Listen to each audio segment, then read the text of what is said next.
Hello বন্ধুরা, তোমরা সবাই কেমন আছো? আশা করছি ভালো আছো, সুস্থ আছো। আমিও খুব ভালো আছি, সুস্থ আছি।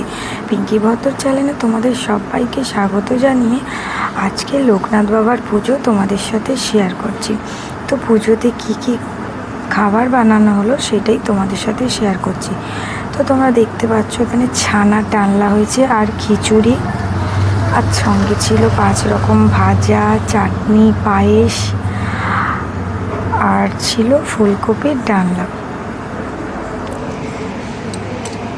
তো এখানে পুজো শুরু হয়ে গেছে, পুজো হচ্ছিল। আর